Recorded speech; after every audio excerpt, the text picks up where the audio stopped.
Hey, John. Hey. Hey, hey. Got them all taken care of.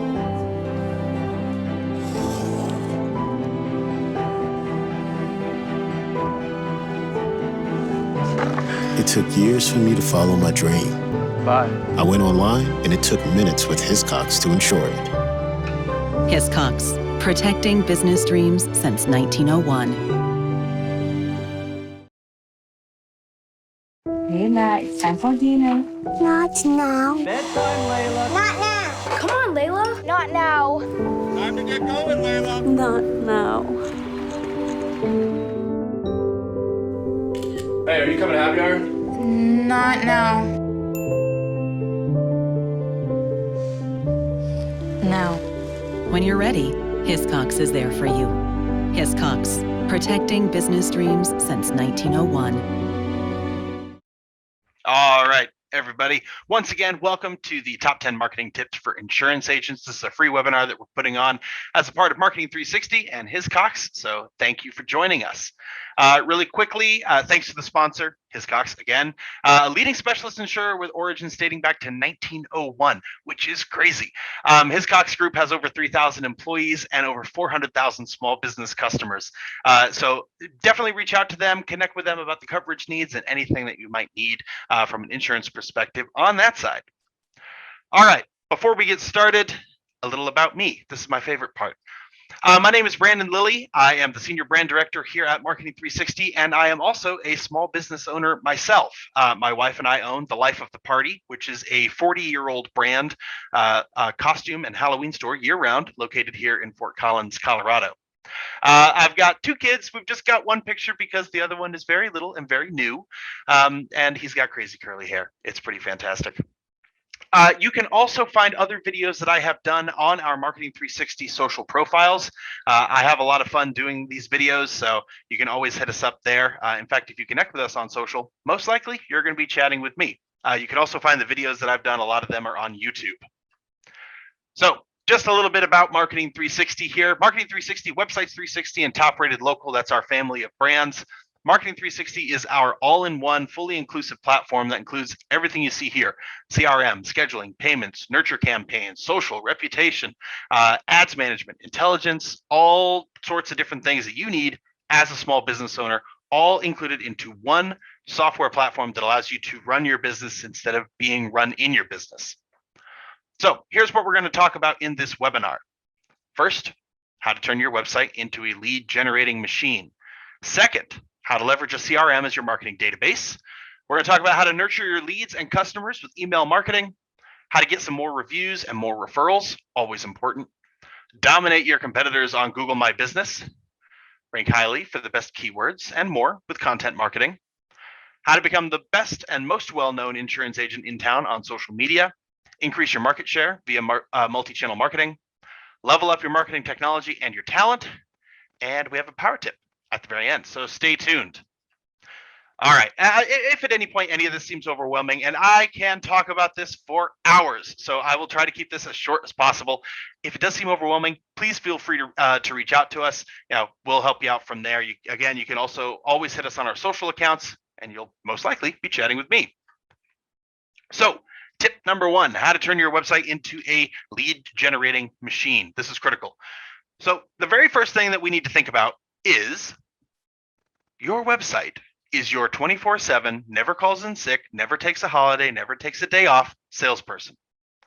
Now, this can be an interesting concept, and I found a lot of people kind of struggle with this a little bit. One of the things that I always like to say, because people, they ask, oh, how much should you invest in a website? How much should you spend on a website? How much do you spend on your salesperson? How your best salesperson, how much do you invest in them? How much do they cost you? Now we're looking at a sales entity or a sales tool that works 24/7. It generates these meetings for you. It generates leads for you. It answers questions for you, all of this. I'm not saying you need to go out and drop $30,000, $40,000, $50,000 on a website. In fact, for most businesses, that is ludicrous, completely unnecessary. However, it's more along the lines of the thought process, this concept here of, I need to invest in my website because it is always, always, always working for me. So one quick question to ask yourself about your website in particular.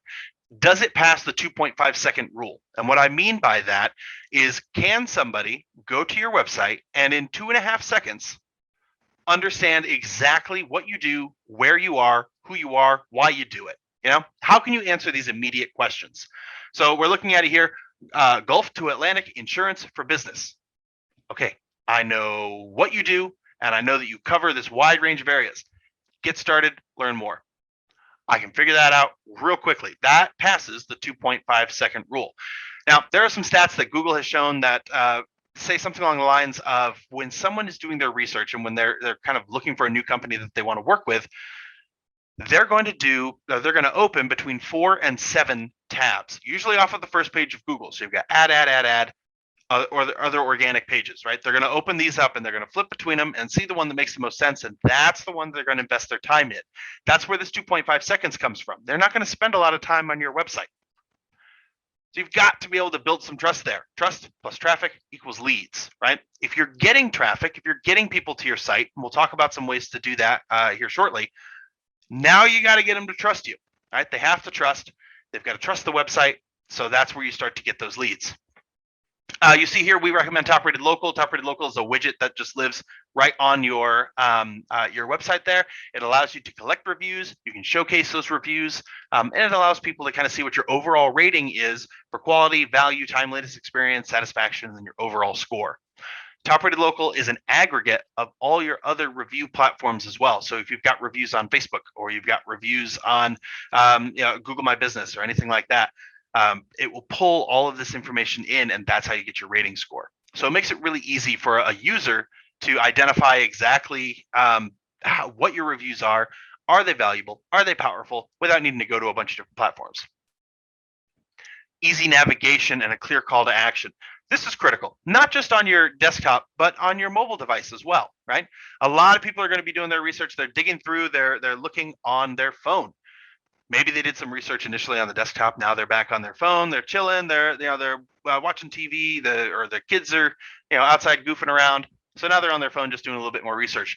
Your navigation's got to be super easy, super straightforward. If you're like me and you got big fat fingers, right? So you can look at this great example. Really clear, easy buttons up at the top. And then what do you want your visitor to do as soon as they get to your website? Request a quote. Click here for me to contact you. Schedule your appointment, anything like that. You've got that big old button. The first step you want someone to take. It's right there. It makes that navigation really, really easy. Next is service pages. Now, this is important for a couple of reasons, and it kind of leads into the content marketing that we're going to talk about. These service pages allow you to really heavily focus the content on those pages to one very specific thing. And that very specific thing is going to be whatever your customers are looking for and the services you offer. Right. So if you offer very specific services, commercial liability is one of them here. You want to have a page on commercial liability. One, that increases your opportunity to rank for that page. So organically, you've got more of an opportunity to show up and drive people directly to a page that makes sense to them. And two, if you're like me and you over-research absolutely everything, this allows your customer to see what are the different services that you offer. Maybe I was thinking I just needed one, but turns out, I'm also going to need commercial auto because I've got a vehicle. So I don't just need the liability, I need the auto as well. I didn't know that till I got to your site and saw that you offered it. So these service pages are really important because they can also help with upsells. We talked about this briefly. It's got to look good. It's got to load fast on mobile. A huge percentage of internet traffic comes from mobile devices, mobile phones, iPads, and tablets. Obviously, the computer, people are still going to do a lot of research there, but I don't want to sit at my desk all day, every day. So I take my computer with me, right? And I sit on that for the rest of the day. So it's got to look good. It's got to be accessible and load really, really quickly on mobile. Something like 70% of internet traffic has gone mobile. So obviously, this is really critical in order for your business to succeed. And also, it's got to look better than your competitors. Like, this kind of feels like a no-brainer, right? But it's got to look better than your competitors for so many reasons. If someone is opening up between 4 and 7 alternate pages, doing their research, if your website doesn't just crush your competition in ease of use, 2.5 second rule, easy call to actions, loads fast on mobile, and it doesn't look better than your competition, that's a big part of trust. So they're going to go with the website that looks best, easy to use, easy to navigate, and looks best, right? So they're going to lean that direction. It's really important to consider. And finally, just on your end, it's got to be something that is really, really easy to update. Now, and allow people to pay their bills online. I don't want to write a check. I'm sitting here on my computer. I don't have stamps and envelopes nearby. I'd have to go bother my wife for that. But if I get an email, my bill is due, boom, boom, done. I can just pay it online, pay it on your website. Problem solved. You get paid faster, and you don't have to run things to the bank, and everything just processes a lot easier. That's a part of the technology that is really becoming required in today's day and age. But beyond that, your website has to be easy to maintain and update and make changes. Google changes their algorithm on average twice a day. So if there are changes that come down the pipe and you need to make adjustments, you need to be able to do that quickly. We saw that with the onset of COVID. Businesses that did very well are the ones that were able to very quickly pivot and make changes to their website to allow people to understand, are we open? Are we not? Did our hours change? What are we doing from a social distancing perspective? How are we keeping our staff, our employees, and our customers safe? All of these different things. If you have a website that is impossible to update and it's impossible to maintain, you found yourself at the very bottom of the barrel as to how you were communicating with your customers. So easy to update and chock full of the newest technology is really, really important. Let's move on. Let's talk a little bit about CRM. Now, CRM is a customer relationship management software. So CRM, customer relationship management. What this does is it helps you get rid of all the stacks of papers and everything like this on your desk. The yellow legal pads and the notepads and the sticky notes and everything like that, because you don't need it. Because as soon as you walk away from your desk, or as soon as you've left your laptop over there, something like that, that's when your customer is going to call and they're going to ask a question you can't answer, right? Because your notes are somewhere else, or the notes got tied up, or they got lost, or your salesperson is out sick and their lead calls in today and they're curious about where you are in the quote process, or these different questions. Well, maybe if you're like a lot of folks, you take your work home with you. So none of those notes exist. If you're working off of a CRM, you can have all of this information tied very neatly into a bow. All of that customer information is just right there.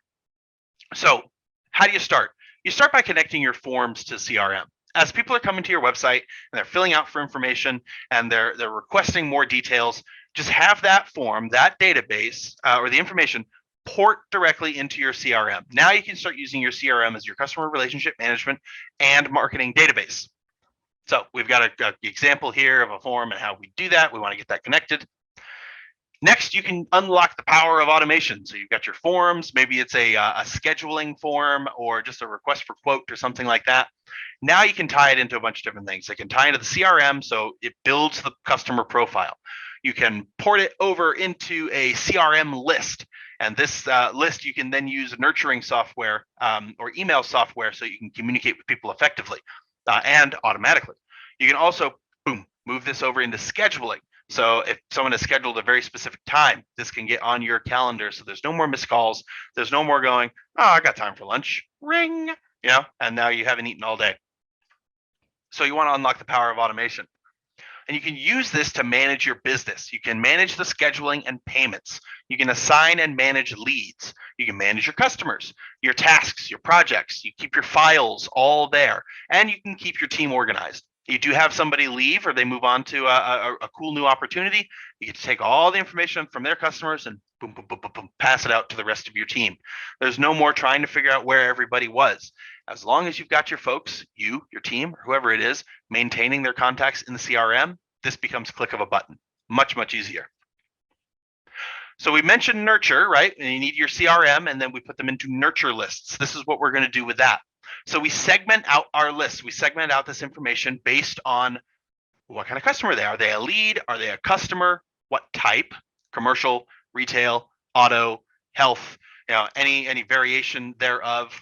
Where are they located? Do you have agents in different areas? So you need to make sure that things are geographically important or contain geographic relevance, right? So you kind of port this information into these different lists based off of your CRM. From there, you build out your lead nurture campaigns. Now, we know it's sometimes impossible to get people on the phone. It's very, very difficult oftentimes. They don't want to talk to you. They filled out something, they filled out a form at midnight. You're not up at midnight calling leads. And even if you were, they probably wouldn't want to hear from you then anyway. So you're bouncing back and forth, trying to find a time to communicate. You can also have created lead nurture campaigns. The very first thing that comes out as soon as they fill out that form is thanks. Hey, thanks for filling this out. Here's some more information that is relevant to what you chose in my form. You said you were interested in auto insurance. Here is some information on auto insurance. Thank you so much. We will be in touch with you. Also, you can ask people to schedule a time, connect it to Calendly or connect it to a scheduling form on your website. There's all different things that you can do to make this contact a little bit easier. And the nurture campaigns. This is where you can ask for reviews, referrals, renewal reminders, all things that are incredibly important. And honestly, if we're doing it manually, take a considerable amount of time. Anything that you can take out of your brain and put into the CRM to allow it to automate is going to save you time. It's going to save you money. It does, obviously, there's going to be some upfront work, building content, building emails, building lists. Those are all things that we can help with at Marketing 360. But that upfront investment pays dividends down the road. It can pay dividends almost immediately because this is something you no longer have to think about. And especially if you have an already existing customer base, you can begin to collect these new leads and referrals by just asking for them in an automated way.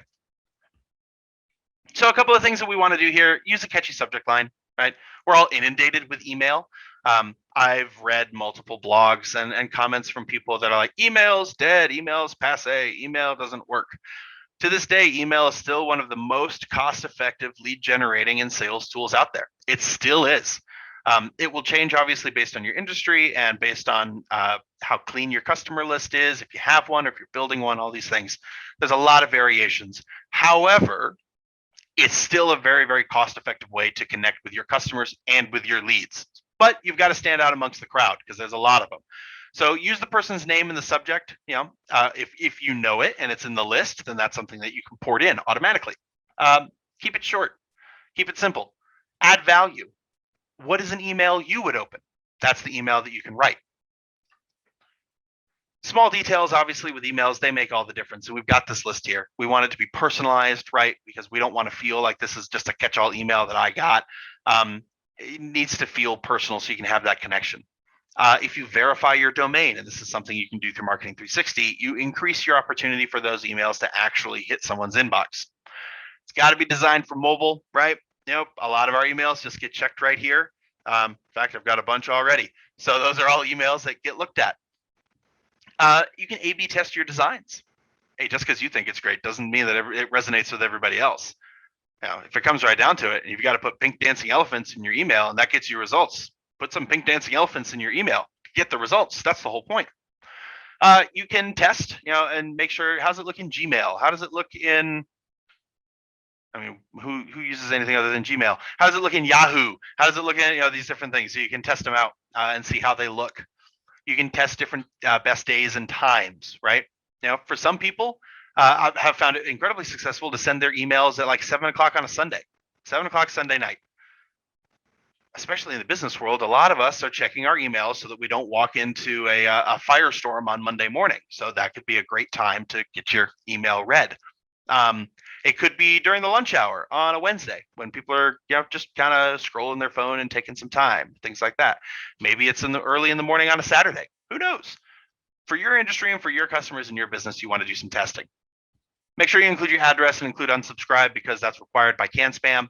And make sure you're focusing on high value. Don't send an email just to send an email. That's rude. We don't want those emails. No one wants to read them. You don't want to send them. Last of all, that's a lot of different pieces, a lot of different things that go into this. So you want to make sure that your email platform is easy to use. I will once again plug Marketing 360 because I think our email platform is incredibly easy to use. And it comes with a lot of templates, so you don't have to do a whole lot of design and building yourself. You can use a lot of the things that we've already created for you. Tip 4, get more reviews and referrals. Part of this is going to tie into what we just talked about with nurture. You see how all these things, they come together. Marketing and business growth is very much an interconnected web of different processes and projects that all tie together. Very rarely should anything be siloed out. But that's actually one of the reasons we created Marketing 360, is because up until that point, everything was siloed out. Emails over here, CRMs over here, ads over here, websites over here, and none of it talks together. As you can see here, it has to talk together in order to get your absolute best results. So let's talk about the review and referral automation, right? We've got an example of an email. Place your image here. How was your experience with us? Checkbox. Great. Click. Link that to wherever you want to collect your reviews. Maybe it's Top Rated Local or Google My Business or Facebook. It was great. Not great? Okay. Send that to a form so somebody can work through some of the issues. They can give you a chance to solve some of the problem. And we've got a little bit of an automation written here. So we've got, day one, you request the review. That's the first day that the email goes out. If they clicked great, send them the thank you email. Hey, thanks for saying that everything was awesome. We really appreciate that. If you know anybody else whose services or could use our services, let us know. We're happy to work with them. So you ask for the referral.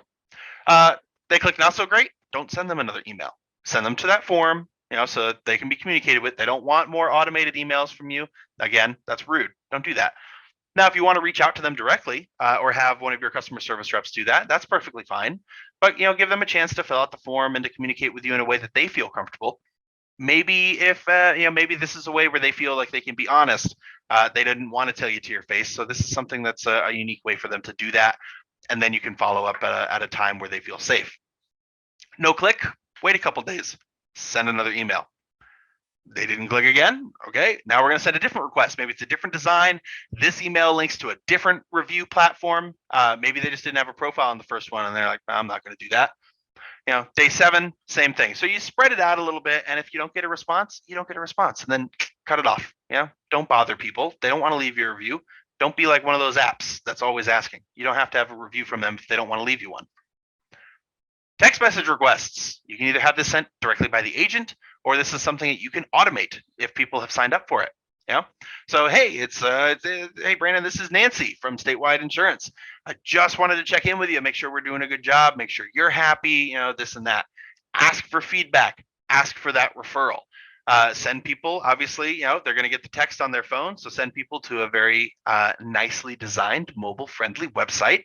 And it gives them the chance to move forward in leaving you a review or a referral. Something like 97% of texts are read within the first 15 minutes. So you've got a really, really high likelihood of actually reaching your customer and getting a response. Next, you want to track your agent reviews, track their referrals. If you set those standards, right? Glenn Ross would say the agent with the most reviews gets a Cadillac, the agent with the second most reviews gets steak knives, and the agent with the third most reviews gets fired. Obviously, this is a joke, right? It's an extreme example. But if you set standards for reviews and referrals, guess what? People will reach that standard. People will actually move towards it. You're like, boy, we just don't ever get any reviews. We never get referrals. It's just so hard. If you start setting standards of, hey, we need to get 2 referrals per month. That's it, just 2. And there's incentives or bonus or commission or something that's based off of that, a way to incentivize people beyond just meeting goals. Guess what? You will find that you start to meet those goals. So track them and then set some standards. Obviously, you want to follow up and you want to thank your customers. It's very expensive to get a customer. And if you lose them, that's a lot of expense that has gone into it. But it doesn't cost a whole lot to keep a customer. Sometimes it can be as small as just a thank you card. Or sending a card over the holidays or during a celebration or a birthday or something like that. It can just be just a thanks and hey, you're on our mind. It can be gift cards and special offers, things that they can hand out to their friends and their family, which is another way to generate great reviews and referrals.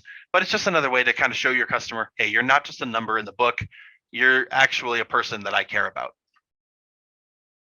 And obviously, you want to maintain your reputation in reviews. Listen, we're not always going to have great reviews. Some people can't be pleased. Sometimes we make missteps. Sometimes people and businesses make mistakes. That happens. We're not always going to have great reviews, but that's okay. What you need to do is make sure that you're actually managing these reviews. If you got bad reviews, respond to them. Hey, thanks so much. I really appreciate you taking the time to do this. Let's go ahead and address what we can address and talk about how we can solve this moving forward. Someone leaves you a great review. Man, thank you so much. I really appreciate this. This is so great. It's our pleasure to work with customers, and it's been so cool getting to know your business and getting to know your personal needs. Thank you again. You could go through and you could do this on all the different platforms: Facebook, Google My Business, whatever. I like Top Rated Local because you can see all of your reviews, any review that comes in, and then pop out to those different platforms that are necessary to manage that on, so you don't have to go through and look manually. Saves a lot of time. Let's move on. We're halfway through. We're going to talk about dominating your competitors on Google My Business. So first, think of Google My Business, GMB, as your website. It's just as important. It doesn't need. It's not as big. It's not as robust or verbose. It doesn't have all of the bells and whistles. However, it does have ranking that does not require clicking. If you're showing up on Google My Business, and you can see by the screenshot here, there is a lot of information that shows up without somebody even needing to go to the website. So if you have provided all of your information here, and all of it's updated, it's all relevant, this allows people to start seeing and making decisions without even needing to click. So it saves a lot of time. A lot of different things that you can do from an optimization standpoint, because you also want to make sure that you're showing up. Now, a question that I get is, I am in, I've seen this a lot. I am located a little bit more rural. I want to get city customers, right? I'm located on the outskirts. I want to get dead center Atlanta, right? Atlanta, Georgia. You can optimize for that. There are different things that you can do, service in Atlanta, and you can do different things. But keep in mind, Google My Business is very much based on location. So it will rank heavily based on how close you are, or more specifically, how close your customers are to your physical location. So that's where you would run ads against people that are looking for insurance agent near me, and you would target Atlanta. That's where your ads would show up. Google My Business is very much for your local location. Now, it could still show up, obviously, if people are searching for your brand or they're trying to connect with you that way. But I just like to throw that out there. This holds a different place in your marketing strategy than just your website, and it holds a different place than your ads, right? This is very much for local search. So you want to make sure that your profile is complete. You want to collect, select your categories as much as you can, because that helps Google understand where you should live.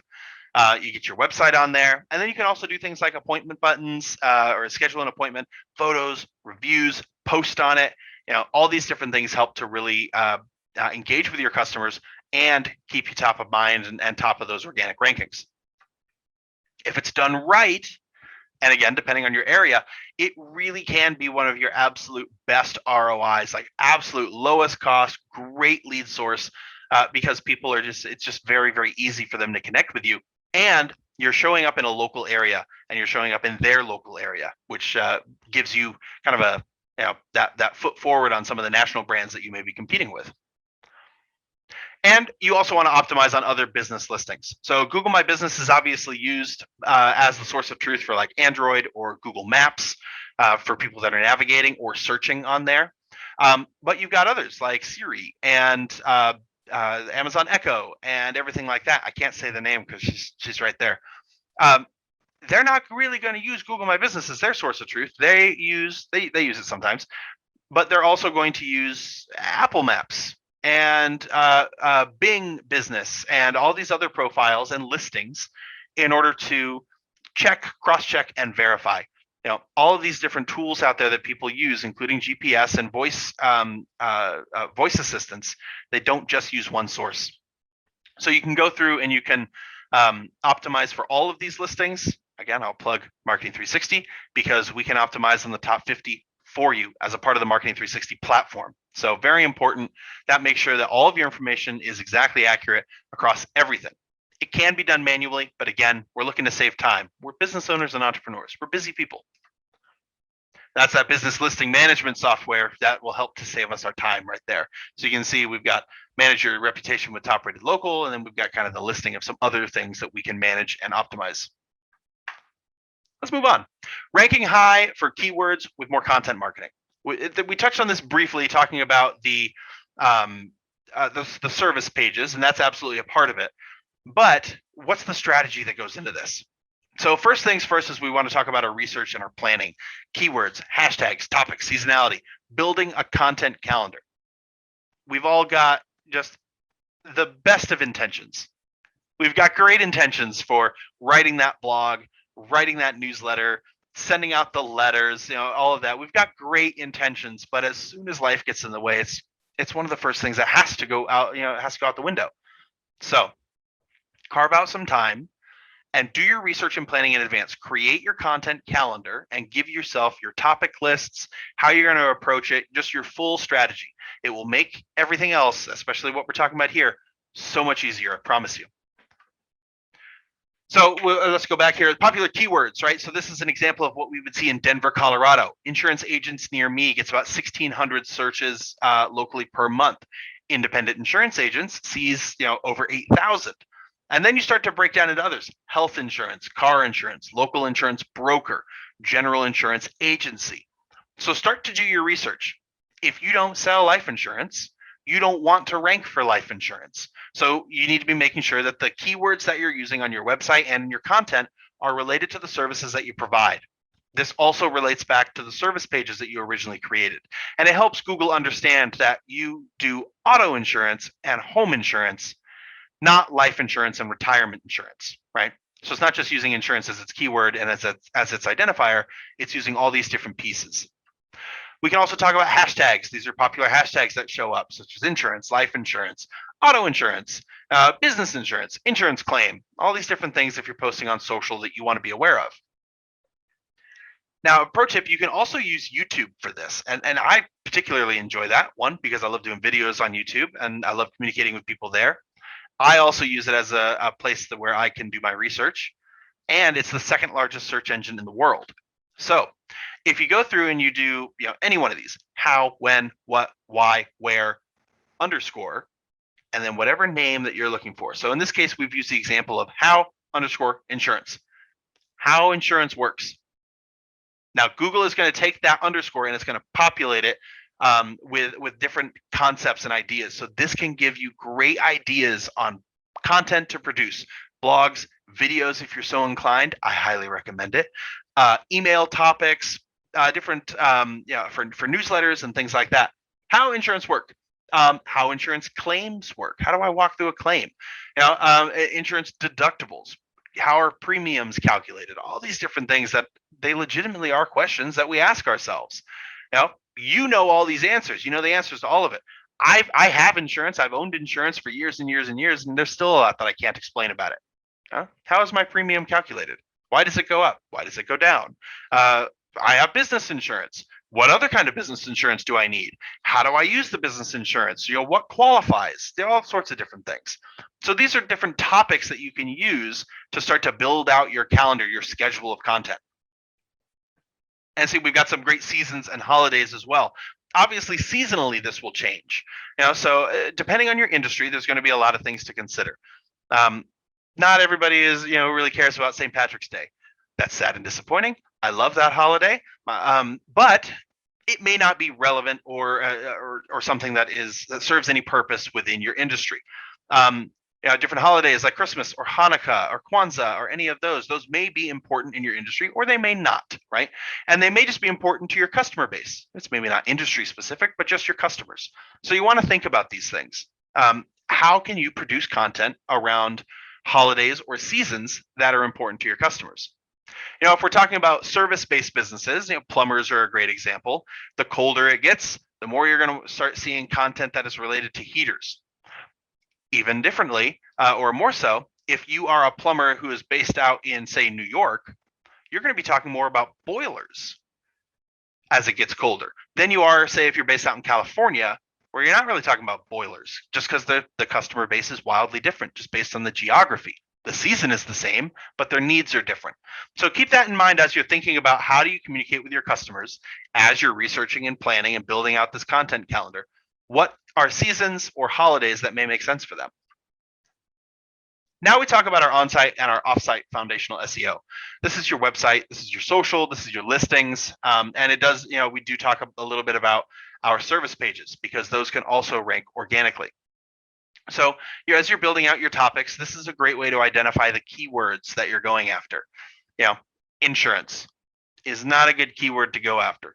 It's amazing if you rank for it, but it's far too broad. There's too many different types. And unless you sell absolutely everything, you sell every single type of insurance, that's not the keyword that you go for. Insurance agent Alpharetta, Georgia, that's more of a keyword, or insurance agent near me, local insurance. We saw this in some of our keyword research earlier. And then related around your services, health insurance, or more specifically, what kind of health insurance, auto insurance, truck insurance, car insurance, all these different things. So this is where you do your title tags and your meta descriptions. You optimize your blog content, your page content, as well as Google My Business. You have to put your services on there. Your listings and social media should all be representative of what your actual services are, because it helps your organic ranking. And then the ongoing SEO and the content strategy, this is where you start looking at monster pages, videos, infographics, blogs, and articles.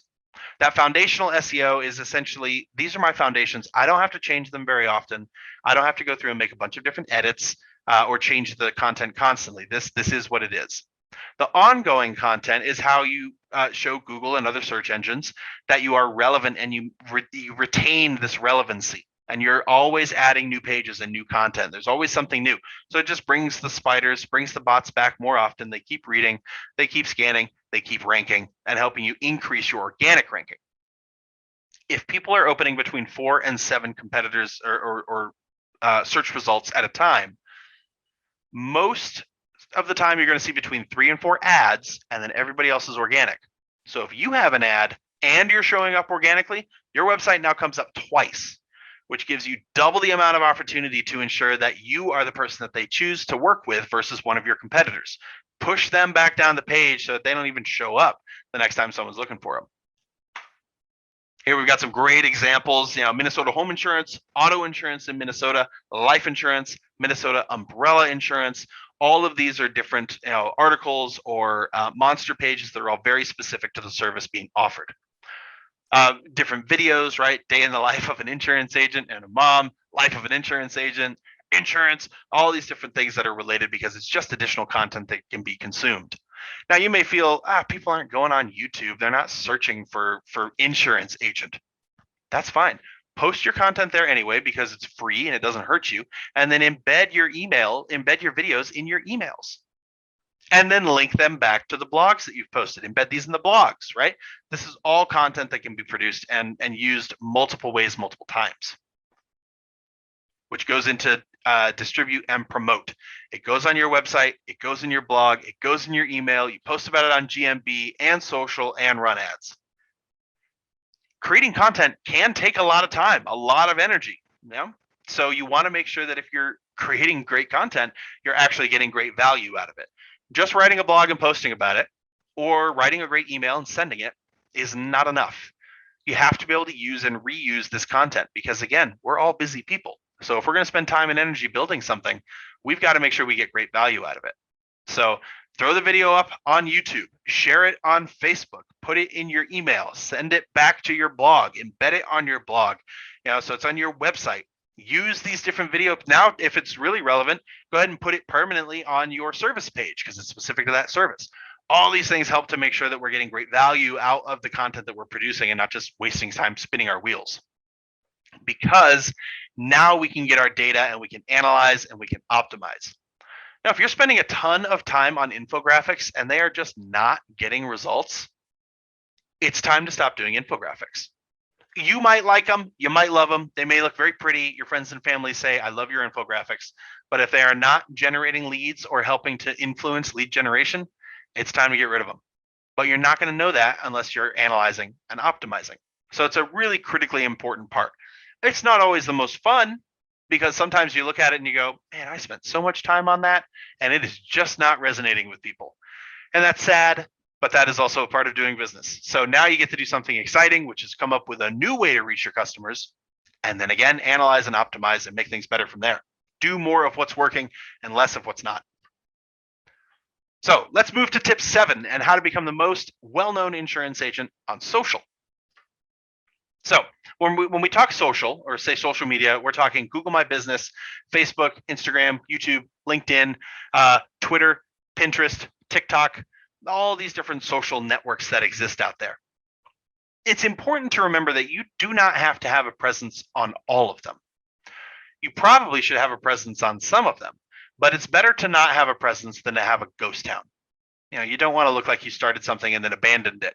So, these are the ones that we find a lot of value in. Again, depending on your industry, you may find other ones are far more valuable.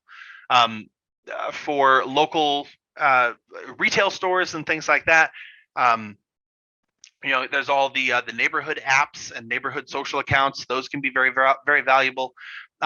Real estate agents usually want to have a profile on like House or maybe Redfin or something like that. So it's industry specific as well, and there may be industry specific apps that you use or you are familiar with, and that's something where that's a place that you should be.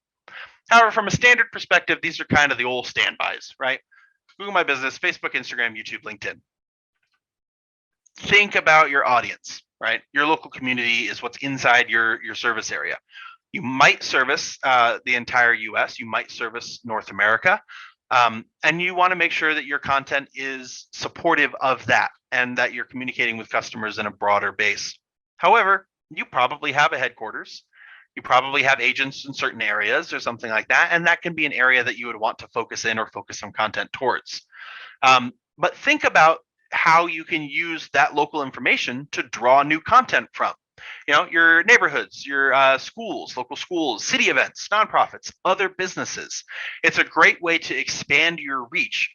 If you go out and you say, hey, by the way, wanted to shout out this restaurant. They don't have to be a customer. They're just someone that maybe you've done business with because you had lunch there.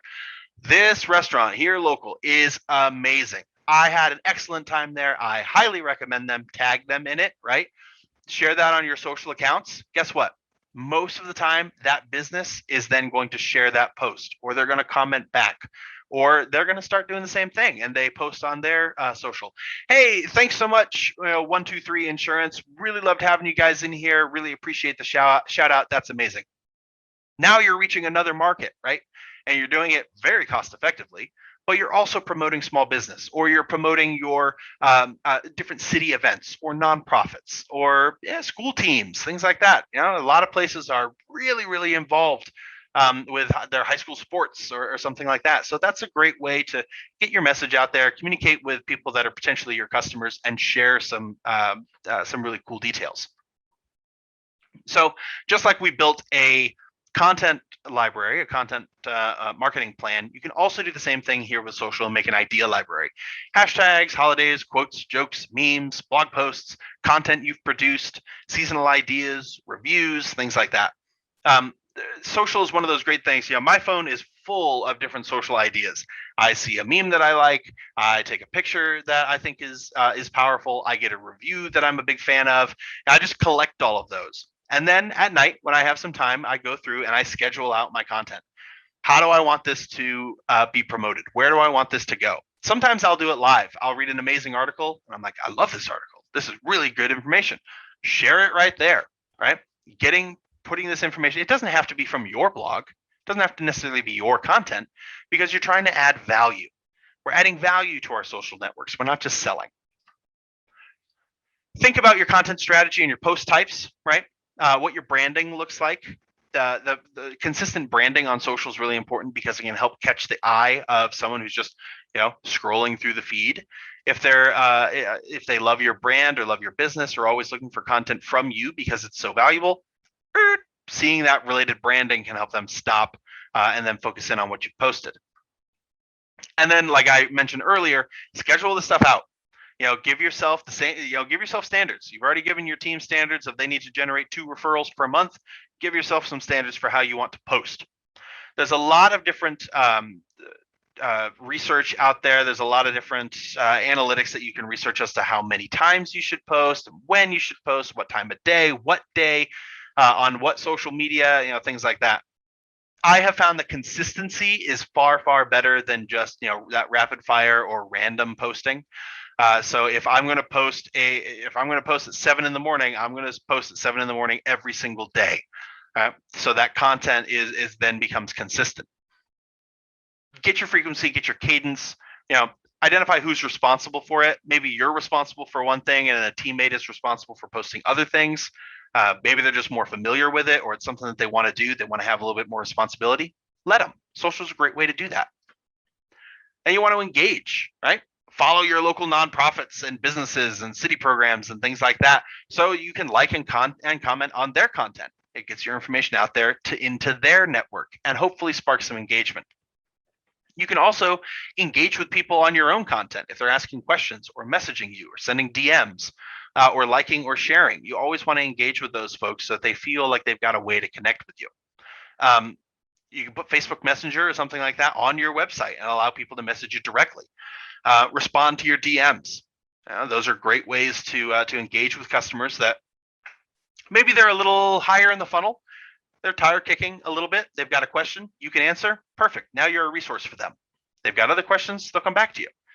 It might be a little bit of a longer sales cycle, but you're the person who's answering their questions. And so why would they go somewhere else?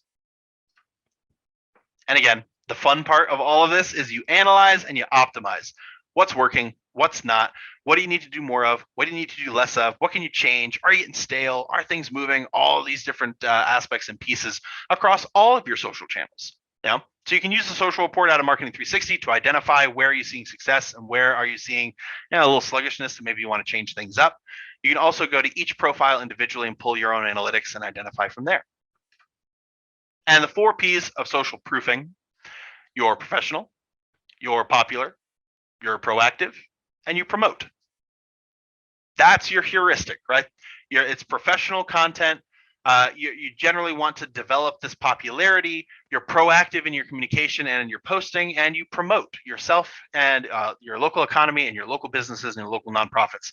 All of these things build towards that social proofing, and that social proof can be very, very important because it allows people to make a decision that maybe they're struggling with. We don't want to make bad choices.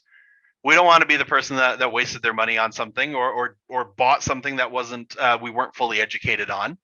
But if we see that other people in our own sphere of influence or other people in our own situation have made the same choice, that's what social proofing is. The lemmings have already jumped off the cliff, so I feel more comfortable about it, right? The first penguin's already gone in the water, so I'm more comfortable going in the water. That's just kind of how people work. So developing this social proof around your social accounts really helps to engage people and allow them to make a decision. Let's go to tip 8 here. Increase your market share with multi-channel advertising. So you can't control where your customers are, but you can control whether or not you are there, right? Maybe you don't want to be on TikTok, and I'm not saying that you should be, but if a huge percentage of your customer base skews younger, that might be a great platform for you to learn about and be on, right? If you are generally selling insurance or a product that skews older, TikTok's probably not your place to be. That might be more Facebook. If you're skewing more business, that might be LinkedIn. So you want to think about where your customers are so you can make sure that not only do you have a social presence there, if one is acceptable, but you can also get your ads placed there. We can't always guarantee fantastic placement, especially overnight organically. But what you can do is pay to play. Let's get our ads up there and ensure that where our customers are, we show up. Google, Bing, Facebook, Instagram, YouTube, LinkedIn, Snapchat, Waze, digital billboards, amazingly effective. I would have had a big argument with myself a couple of years ago if I heard me saying that, but they've been crazy effective. Different crowdfunding, if that's something that fits within your brand, digital radio, digital TV, all of that can be really, really incredible ways to reach your customer. So first things first, this is a non-negotiable for all businesses. You have a brand search campaign. Brand is top, right? So here we've got Hemgren Family Insurance. We want to make sure we're showing up for that. And if you search for that, you're seeing over here all the different things they're showing up for. They've got their organic ranking. We've got Facebook showing up. Facebook's showing up twice. They've got Google My Business. They're dominating this front page here. Throw an ad on your brand search campaign. One, it's very, very cheap because it's your brand. So it's very cheap. We're talking pennies on the dollar. 2, it ensures that you have now taken up a spot where your competitors are not. They can't be there because your ad's there. So you've taken an available slot. In addition to that, there's been some research that's been coming out that shows that it builds trust. If you have an ad and an organic placement and all these different things, it builds trust. And interestingly enough, people that are running brand campaigns, running ads for brand campaigns, see an increase in clicks on their organic link instead of the ad. It's very interesting. Plan out your campaigns, right? Marketing is not set it and forget it. You cannot run the same campaign for months on months, years on years at a time. It just doesn't work that way. So you've got to build out your different your campaigns, seasons, offers, change out the copy, changing out the designs. What do we need this to look like? You also need to consider, depending on the services that you offer, what makes sense from a weather perspective, right? And we're not talking about being predatory or doing anything like that, but if you've got inclement weather coming in, you're going to find that people are going to be looking for more information on ensuring that they are fully covered, right? They want to make sure this is peace of mind. Now, you could absolutely be predatory about it, and I don't recommend that in any way.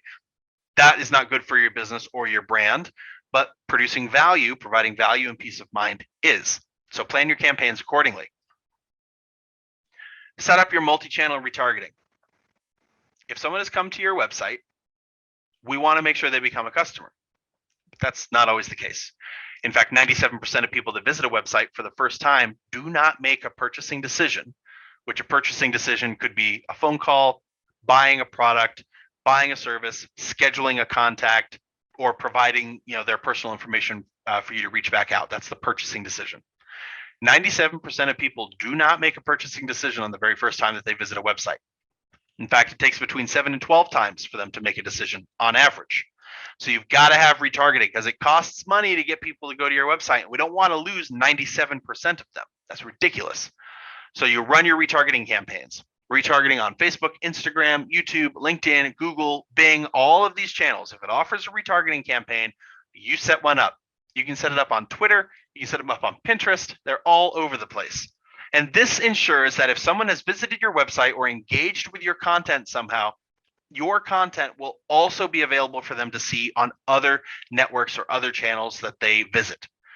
This brings people back to you at a very low cost and allows you to provide more information to them that will help them make this decision to work with you. So multi-channel retargeting is absolutely a critical part of your ad planning campaign. Search, right? This is where Google My Business, home service or local service ads, this is where you target your best terms, right? We want to make sure that you're showing up organically in search, but we also want to make sure that your ads are there because it's an excellent way to make sure that you're actually getting the customers that you need for the services that you want in the area that you want. This goes back to our story of I'm rural, but I want to reach people in Atlanta, right? I'm on the outskirts, but that's where most of my customer base is. That's how you do this. You use your ads and you target those very specific zip codes, cities, towns, states, and that's how you start to reach them and grow. So we've got some great examples here. Fort Collins Auto Insurance. We want to make sure that we've got our ads showing up for that. It's a very competitive keyword because it's not really long tail. It's very specific. It's a competitive keyword. So that's something that we want to rank for if that's something that is a service that we provide and is a high profit margin for us. And finally, on social. We want to run ads on social as well. Really, we want to make sure that we're developing an organic social presence before we start running ads there. As people will see your ads, they're going to want to do some research and they'll click back to your profile and they'll look at that. And if it's a ghost town, now you've lost some momentum, you've lost some interest. But you can target your audiences and you can target the demographics that are best suited for the services that you provide. So this on social is a really, really great way where it's not intent based. Search like on Google or something like that. I intend to find something, so I searched for it, I found it. That's intent based. This is not intent based. This is interest based. Based on my online behavior, it is highly likely that I am interested in, boom, this service that you offer. That's how you get your ads to show up for people like that. And then we want to stack on awareness, right? Let's stack awareness onto this. And that's digital billboards, digital radio, digital TV, things like that, where it's all really good opportunities to raise that awareness of your service, your offering, and your brand. Because again, we can reach people that are not actively searching for you, but especially if your market is a little bit more broad, this is a really, really great way to get that top of mind awareness so that when they do see your ads based on their interests, they already recognize your brand. And then when they go back to do some research, they intend to find you, they already recognize your brand. See all this kind of stacks and layers together? It's all important pieces of the marketing strategy. And how much should you invest? I get this question all the time. It's a constant question. And really, the answer is as much as possible, because that's how marketing works. The more you invest into marketing, the more results you get, the faster you get them. Now, if you have a really, really long runway and you don't need to see results for a long period of time, you're just going to coast along and gather your data, you don't need to invest tons and tons and tons of dollars, because we're not trying to speed up the process. If you need to see results very quickly, then that's where you invest more. On average, we like to say if you're an established business with an established customer base, 7 to 10% of your annual sales, not your net, but your gross annual, 7 to 10% is usually a good place to start. Right now, if you've got competitors out there that are spending significantly more, or if you're going up against the Walmart of insurance companies, there's going to be a difference in how you need to spend your funds and where those need to focus. Now, you may not be able to spend 7 to 10% across all the channels we've talked about. So maybe we need to pick 1 or 2 to be really successful in. There's a lot of strategy that has to go behind this. If you are a business that is just starting out, then I generally recommend you need to be investing about 20% of your projected sales into marketing. So you've got to spend more because you're an unknown at this point. Right, so it takes more to play in the area. It takes more to get your name out there. So it's a higher investment.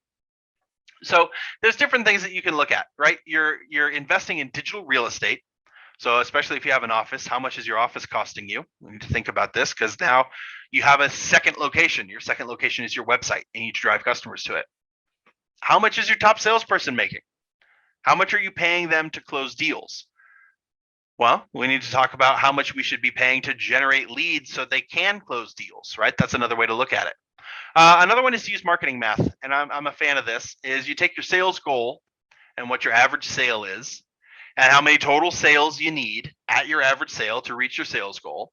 What's your opening ratio? How many leads do you need to open with your average sale, total sales to reach the sales goal? So you got how many total leads do you need for that opening ratio to meet that? What's your cost per lead? And there's your budget. If you want to reach this number as your sales goal, do some reverse engineering, and that's going to identify how much you should spend in your marketing in order to get there. Marketing is not an exact science. It's a mix of science and alchemy. There's the scientific data side of it, and then there's the art, design, gut side of it. I just feel this. They work very, very well together. But this is an instance in which the marketing math actually works very well. And of course, analyze and optimize, because why wouldn't we? There's the old joke, I know half my marketing is working, I just don't know which half, right? That means you're wasting 50% of your budget on things that don't make sense. So you've got to analyze and optimize in order to make things better in the future. Tip 9 is leveling up your marketing and your technology, your marketing technology and your talent, right? So we look at this is your building blocks of success. Your foundational components. This is the technology perspective, different pieces that you need in order to compete with the market, and save as much time and make as much money as possible. So you've got your payments, the ability to accept payments online, your CRM for customer relationship management, the website, obviously, nurture, which is your email communication, listings, which is how people find you, and intelligence, which is your analytics. You've got to have that foundation, and that's what has to happen first. That's your first step. Now, if you're like, I've got half of those things, okay, let's focus on the other half and get them all up to par. After that, after we've built this foundation, that's where you start focusing on, now let's get reviews. Now we want to get more referrals. We want to make sure that our review stature or ranking is increasing. We also want to develop out social at this point. Again, if you can't manage your customers, or you can't accept payments, or you don't have a good website to send people to, you don't need to really focus on getting the referrals and the reviews. or social or developing content, which is the third one here, because you don't have these foundations in place. Now, once you've got this second stage, that's where you move on to ads. And a lot of people make the mistake of, okay, I built a GoDaddy website really quickly, and now I'm going to run ads for it. That's a big waste of funds, a waste of money for a lot of reasons, but primarily you're missing all these foundational components. Ads are your absolute last. Even though ads are generally what begin driving the most traffic and getting people to your site that you can then analyze, optimize, and make changes from, that should be your last piece, because you've got to be able to take advantage of the traffic that you're generating. And we want to save costs as much as possible. We want to save our investment when we can. So you got to make sure if you're going to send people back to your website, it better be a good one. And then on top of that, you've got your difference makers, right? You got the team you're working with, and then your creative. And the creative is the branding, the designs, the infographic, developing out new types of content, new social, new reputation, constantly transitioning and changing out ads and retargeting banners and videos and commercials, all of this stuff. So that's where your team that you're working with could be Marketing 360. I hope that it is. It could be your local team, or it could be people in your office. The talent and the team, those are the difference makers once you've built up this technology. And again, for Marketing 360, we look at this as something that should be a singular platform. That's what we've built. There's a lot of these pieces that can be done individually, and they can be done with individual components. And if that is the place or the direction that you want to go, that's how your business operates, and more power to you. We believe it should be singular, and you should only need to go one place to do all of these things, which is why we built Marketing 360. Marketing 360, by the way, is available to everybody at $395 per month. You get everything here. You get all of those foundational components that we just talked about, and then you can add on your dedicated team beyond that. So you can add on social media management, your content marketing and SEO, and the multi-channel advertising. But all of the initial foundational components, payments, CRM, intelligence, nurture, listings, social, all of that is included in that $395 per month platform that you can then operate yourself. Now, power tip number 10 is to make your brand the most recognized brand in town. Now, how do we do this? So imagine this, and we're going to use Hemgren Family Insurance for this thought process here. Driving around town, you're out cruising, and you see Hemgren Family Insurance drive past you. Now, hopefully, they're being very polite. They're not weaving in and out of traffic, because we've got our brand to consider, right? But they've got a nice branded vehicle. There we are. That's our first kind of introduction to this brand. I've seen that logo. I see it on my commute every time I drive to work. Well, now you're searching on YouTube. Again, it's the second largest search engine in the world, and you see an ad for Hemgren Family Insurance. Huh, that's weird. I recognize that logo. Here I am looking for retirement planning and retirement insurance, and all these different things that are insurance related somehow, whether it's ancillary or specific. And now I'm seeing an ad for it. I recognize that logo. I've seen that. And now we're working out probably, and we're listening to Pandora or we're listening to Spotify, and you hear those ads, and it's an ad for Hemgren Family Insurance. They've got a cool jingle and relevant information. You're like, man, I know that brand. They're everywhere. They're just all over the place. It's after work. You're going to the game with your kids.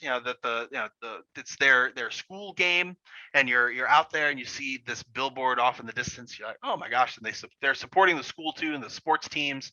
That's pretty cool. They must be really involved in the community as well. It's not just this big brand that I thought they were because they're on Pandora, but wow, they're supporting local also. And then on your commute back, you drive past one of those digital billboards that's constantly switching over, and you're seeing new brands on there. It's on your commute. You're going back and forth, and you see them again. Man, they're just all over the place. Now you're sitting at home, watching TV or just kind of hanging out, unwinding, scrolling through some social. You're on Instagram, you're on Facebook, and lo and behold, here's Hemgren Family Insurance again. They've got some ads up there. They've got a cool, really engaging video. It drives you back to their social accounts. You're like, man, this is really relevant information, stuff I've been looking for. That's really crazy. These guys are all over the place. Mind share equals more market share. If you can rent space in someone's head, that will eventually turn into sales. This is a broad way of looking at it, but all these pieces work together, right? So absolutely, donate some small amounts. Donate some money to your local sports teams or nonprofits or things like that. So your logo and your banner is all over the place. Whenever you get a chance, why not? You're supporting nonprofit. You're supporting local business. You're supporting local events. It's a good feel good, but it also helps with that top of mind awareness about your brand, your logo. At the end of the day, marketing is not an expense. And I love having this argument, and I'll have it for a long time. It's not an expense if you do it right. It's an investment. If you're just throwing money at the wall just to see what sticks, and yes, there's absolutely a part of experimentation. Yes, there's absolutely a part of marketing that is, like I said, that alchemy, that gut feeling. I'm going to try this, even though I have no reason to believe that it will work. There's absolutely a part of that. But marketing is an investment, not an expense when it's done correctly. So that's something that I really implore you to put into your head. It should be paid more than your highest paid employee because it is the one that is driving the leads to you to close. And overall, by doing this, it helps to increase the overall value of the business because you've got more of that top of mind awareness, which generates more leads, which generates more sales. Thank you guys so much. And once again, thanks to Hiscox for allowing us to be a part of this webinar. Please be sure to check them out and check out more information, partners.marketing360.com/Hiscox. You can also find us on all the different social networks at Marketing360. It's been an absolute pleasure connecting with each and every one of you. If you've got additional questions after this, please hit us up on our social accounts. I'd love to answer your questions and love to communicate with you. Once again, my name is Brandon Lilly with Marketing360. Thanks for joining us, and happy marketing.